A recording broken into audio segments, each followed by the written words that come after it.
बंधन का कारण। किसके बंधन का कारण? जीव का, मैं का, है ना। तो यहाँ पे चल रहा है कि ये जीव जो है, आत्मा जो है, मैं जो हूँ, उसके बंधन, पहले तो वो पहले बोल दिया था कि जीव तो बंधन युक्त है। मुक्ति की बात चल रही है ना, परमानेंट मुक्ति की बात। तो फिर बात क्वेश्चन आया था कि क्या वो बंधा हुआ है मुक्त हो भी सकता है? तो पहले तो कहा नहीं, मुक्त हो ही नहीं सकता, नहीं इस कारण से ना उस कारण से मुक्त हो सकता। लेकिन शास्त्रों ने कहा कि भाई मुक्ति तो संभव है। तो फिर चर्चा हुई कि हाँ मुक्ति संभव है। देखिए ऐसे ऐसे संभव, जैसे कि कपड़े का उदाहरण दिया, इसका मूल स्वभाव तो उसका बंधन वाला है, आप कैसे कह सकते हैं कि मुक्त हो सकता? तो अब ये सिद्ध किया जा रहा है कि बंधन कौन बांध सकता है? जीवात्मा। तो 5 कारण बताए कि ये तो नहीं बांध सकते। ये 5 कारण कौन कौन से बता दिए? पहले कहा समय नहीं बांध सकता। क्यों भाई समय क्यों नहीं बांध सकता? तो उस पर चर्चा चली कि भाई वो तो अपरिमित है। काल जो है, काल खुद ही मतलब आत्मा के बंधन होने की डाउटफुल माने, क्योंकि काल अपरिमित शक्ति संपन्न है। तो संभव प्रतीत नहीं होता, क्योंकि आत्मा हर काल में एक जैसी ही है और अलग अलग समय में। फिर यही सारी बातें हम लोगों ने काफी इस पे चर्चा कर ली थी। एक कारण से ये बोला कि भाई पॉसिबल नहीं है कि समय उसको बांध सके। फिर बोला अच्छा स्थान, और स्थान नहीं, आत्मा तो कहीं भी इधर उधर भी जा सकती है। बंधन का कारण है,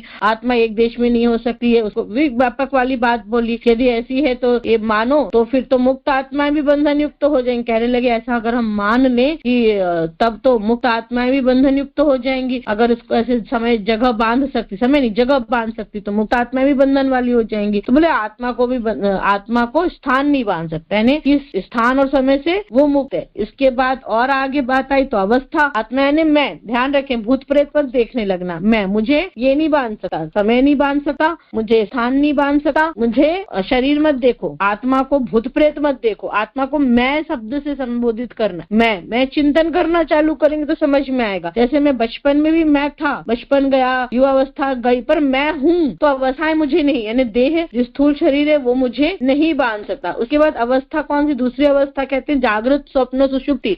ये भी मुझे, मैं जागृत में भी हूँ, स्वप्न में भी हूँ, सुषुप्ति में भी मैं हूँ, तो ये भी मुझे नहीं बांध सकती। तो अवस्था, ये 2 प्रकार की अवस्था से चर्चा हुई, शारीरिक अवस्था और मानसिक अवस्थाएं, ये भी मुझे नहीं बांध सकते। फिर बात आई कर्म, कि कर्म भी मुझे नहीं बांध सकते। अपन लोग बोलते ना कर्म खत्म हो जाएंगे तो कर्म से मुक्त हो जाएंगे, तो आत्मा का बद्ध होना कर्म से भी पॉसिबल नहीं है। तो कहते हैं कि आत्मा से पृथक शरीर, क्योंकि शरीर के धर्म है, कर्म तो शरीर करता है, सिद्ध होता है कि भाई शरीर के हैं, तो ये नहीं बांध सकती, शरीर भी नहीं बांध सकता। फिर प्रकृति भी नहीं बांध सकती, मतलब कर्म नहीं बांध सकता, फिर प्रकृति भी नहीं बांध सकती। तो कहते हैं प्रकृति के कारण आत्माबद्ध है, तो प्रकृति भी परतंत्र, प्रकृति परतंत्र है, इसलिए प्रकृति भी आत्मा को नहीं, वो खुद ही डिपेंडेंट है, वो क्या बांधेगी? तो ये बोल दिया था कि वो भी नहीं बांधेगी, कि प्रकृति स्वयं स्वतंत्र नहीं है, वो भी परतंत्र है, वो अपने प्रेरक चेतन सत्ता की प्रेरणा से काम करती है, तो वो पराधीन है। वो अगर उसको स्वतंत्र माने तो प्रलय की स्थिति में उसकी वृद्धि में प्रलय रुक जाना चाहिए। ये सारे रीजंस देते हैं, उसे स्वतंत्र तार्किक कहलाता है। कारण से अगर समझ में आ रहा तो ठीक है, नहीं समझ में आ रहा तो वो भी समझते, ऐसे मान के चलो हाँ भाई ये हमें नहीं बांध सकते, प्रकृति भी हमें नहीं बांध पा रहे, पृथ्वी जल अग्नि वायु आकाश हमें नहीं बांध पा रहे। तो ये 5 कारण हैं जो हमें नहीं बांध सकते। कौन कौन से? तो समय और स्थान, ये 2 समझ ले, क्लियर कट। समय पर लोग जब